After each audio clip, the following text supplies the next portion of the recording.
Bonsoir à vous tous et merci d'être ensemble avec nous dans le programme du soir sur New World Info. Dans le décryptage de l'actualité ce mercredi, nous parlons de l'Afrique du Sud avec cette question: comment en finir avec les violences xénophobes? On en parle avec Mamadou Diouf, notre éditorialiste. Bonsoir Mamadou Diouf. Bonsoir Samuel.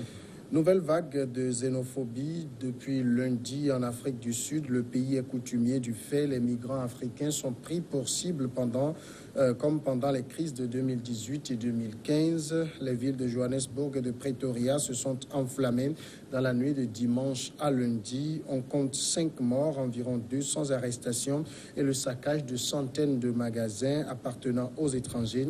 La situation est incontrôlable lundi et le chaos régnait dans le centre-ville de Johannesburg. Les autorités refusent toujours, quant à elles, de parler de xénophobie et préfèrent le terme de criminalité. Mamadou Diouf, qu'est-ce qui est à l'origine de cette nouvelle vague de xénophobie? En fait, l'origine, elle est profonde. C'est une situation économique qui est difficile, situation à laquelle sont confrontés une bonne partie des Sud-Africains. Ici, le prétexte a été le dimanche passé, simplement un incendie qui a eu lieu dans un bâtiment au niveau de Johannesburg. Incendie d'ailleurs dont on n'a pas encore des explications claires pour savoir c'est quoi la cause. C'est ce qui a servi pratiquement de prétexte pour déclencher une chose qui en fait était déjà là. Quand je dis c'était déjà là, ce n'est pas la première fois en Afrique du Sud qu'on voit les Sud-Africains s'en prendre aux Africains de façon générale, noirs comme eux, mais également à d'autres, parce qu'on parle comme si c'était les Africains seulement. Ils n'ont pas été les seuls. De façon générale, ça a été une sorte de chasse à l'étranger, pour ne pas dire ça a été une sorte de chasse aux biens des étrangers, parce que parfois c'est les biens qu'on est venu prendre, c'est les biens qu'on est venu brûler ou bien piller. Donc il y a un problème de fond qui est là, qu'on est en train de vouloir déverser sur des étrangers qui ne sont là que pour gagner leur pain et en respectant les règles du pays. Alors là, les autorités se refusent à parler de xénophobie et préfèrent le terme de criminalité. Est-ce que c'est un déni de la réalité? Oui, mais c'est vraiment un déni de la réalité. On a vu ici en 2008 exactement la même chose. On a vu en 2015 exactement la même chose. Et quand on donne la parole à ceux qui piquent, ils ne parlent pas de criminalité. Ils sont très clairs, ils disent qu'ils prennent nos emplois. Ils prennent les étrangers comme étant responsables de leur chômage, puisque c'est ce qu'ils disent. Alors qu'il ne faut pas qu'on se trompe. Ces étrangers sont venus en Afrique du Sud travailler comme des Sud-Africains sont en train de travailler dans d'autres pays. Ça n'a rien à voir avec la pauvreté du pays, ça n'a rien à voir avec la politique économique du pays. La question qu'il faut se poser, c'est comment se fait-il qu'eux, étrangers, ils viennent et ils réussissent, et eux, nationaux, ils ne réussissent pas. C'est plutôt ça la bonne question que de vouloir prendre les étrangers comme un bouc émissaire et s'en prendre à eux comme quoi c'est eux qui ont pris les emplois. Alors que si vous regardez les étrangers qu'ils ont attaqués, c'est des gens qui avaient leur boutique, c'est des gens qui avaient leur commerce. Ce n'est pas des gens qui sont allés à la fonction publique pour prendre les emplois des gens. C'est des gens qui sont venus installer leur propre structure économique en faisant du commerce ou autre. Donc quand on dit qu'il a pris l'emploi, celui-là, il n'a pas pris l'emploi de quelqu'un. Il s'est auto-employé et certainement, il a employé ensuite d'autres personnes. Donc, le reproche, pour moi, ne tient véritablement pas debout. On s'imagine quand même difficilement que ces vagues de xénophobie ne reposent sur rien. C'est-à-dire, est-ce qu'il y a un discours, je ne sais pas moi, entretenu par une certaine classe politique ou bien certaines classes sud-africaines qui entretient ces violences-là? Les analyses sont partagées. Certains considèrent que cette violence est liée au fait que, comme tout le monde le sait, l'Afrique du Sud est un des pays les plus violents au monde. Pas seulement par rapport aux étrangers, mais même entre les Sud-Africains eux-mêmes.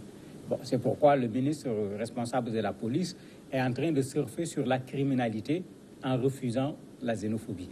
Alors qu'en Afrique du Sud, on fait la part des choses entre la criminalité qui est là.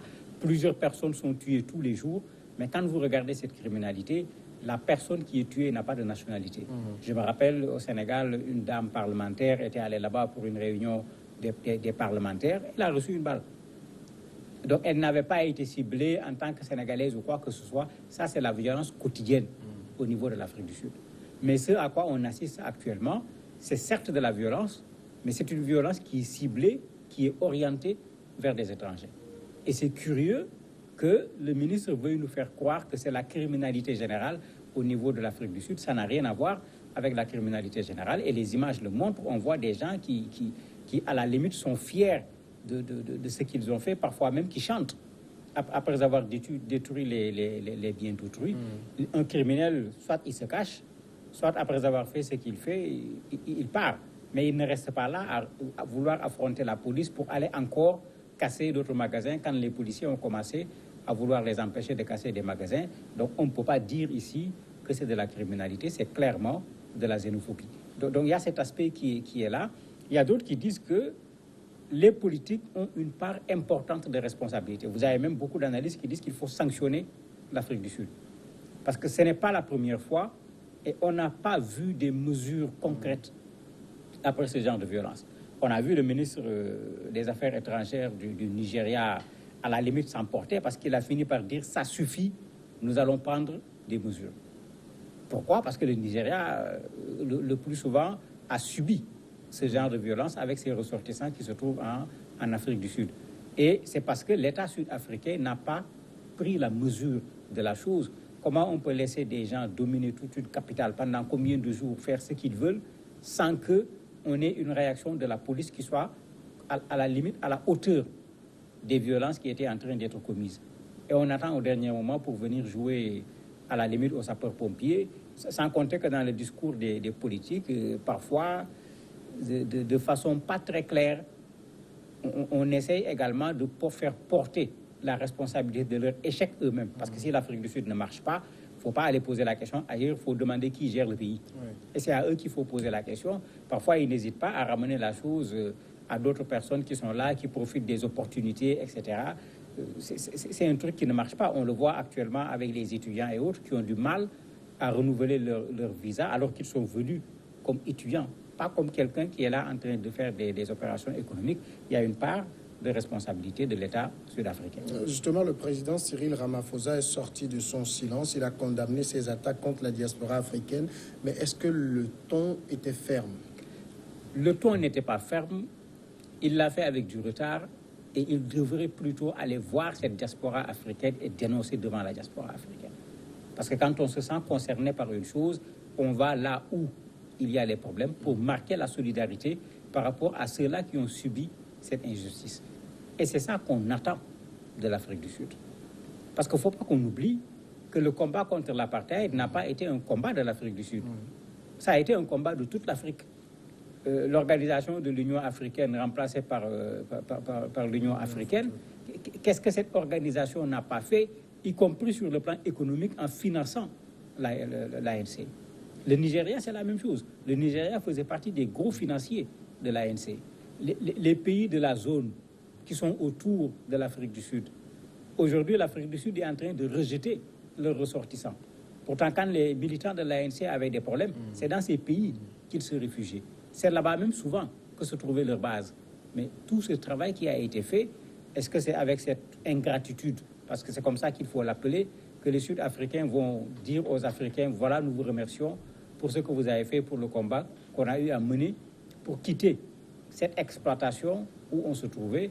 C'est curieux quand même que dans le pays de Mandela, lui qui voulait une nation arc-en-ciel, qu'on soit là à s'en prendre à ceux-là qui ont fortement participé au combat contre l'apartheid. Alors on sait qu'il y a eu des violences en 2008, il y en a eu en 2015 et maintenant en 2019. Ça veut dire qu'il y a quand même un cycle qui revient tout le temps. Est-ce que c'est parce qu'il n'y a pas de personnes interpellées avec des condamnations lourdes, des sanctions qui puissent dissuader? Il n'y a pas eu de véritables conséquences. Actuellement, on nous parle de 200 arrestations, mais la chose est sortie d'où? D'où vient la manifestation? Comment se fait-il qu'on ait la chose à Johannesburg? On peut comprendre, c'est là-bas où il y a eu l'incendie, mais Pretoria, qui a mis le feu à Pretoria. Mais c'est une police, s'ils font leur travail, s'il y a des structures, s'il y a des organisations qui sont en train d'instrumentaliser le mécontentement des populations pour l'orienter vers les populations étrangères, c'est ça le travail de l'État. Parce que tant qu'on ne le fera pas, dès la prochaine occasion, les gens ne manqueront pas encore de taper sur les étrangers en considérant qu'ils sont toujours responsables de l'ensemble de leur malheur. Et malheureusement, ce n'est pas propre à l'Afrique du Sud. C'est des choses qu'on a vues dans beaucoup de pays. Vous avez les ressortissants du pays qui sont là, qui se tournent les doigts, qui ne se sont pas fait former, qui ne sont pas allés à l'école. Et quand d'autres viennent pour occuper les postes, on se plaint que c'est quelqu'un qui est venu d'ailleurs pour occuper le poste. Mais où étaient ces gens du pays pour que ces autres viennent occuper ces postes? Et en Afrique du Sud, il y a ce problème. On parle de chômage, mais regardez ceux-là qui disent qu'ils sont chômeurs, c'est quoi leurs compétences? Qu'est-ce qu'ils savent faire? De quel diplôme ils disposent? C'est vrai que c'est une conséquence de l'apartheid, puisqu'on les avait mis dans les ghettos, on les avait mis à l'écart, mais c'est à l'État de réparer cela, mais pas qu'on déverse cela sur des paisibles étrangers. Est-ce qu'il n'y a pas de risque qu'il y ait des représailles? On le sait déjà, le Nigeria, des intérêts sud-africains ont commencé par être attaqués. Mais bien sûr, on ne parle plus de risques. Il y en a au Nigeria, MTN a été attaqué, puisque MTN, c'est sud-africain. Il y a également un supermarché qui a été attaqué. En Zambie, il y a un match qui devait avoir lieu entre la Zambie et l'Afrique du Sud. Le match a été annulé parce que les populations envisageaient même d'aller faire un sitting devant l'ambassade d'Afrique du Sud. Et c'est là où ça devient un autre problème finalement. Doublement. Économiquement, on a lancé la zone de libre-échange économique.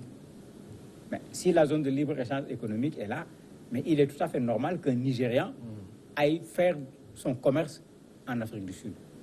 Et c'est voulu par nos chefs d'État. Les populations africaines n'ont pas dit non.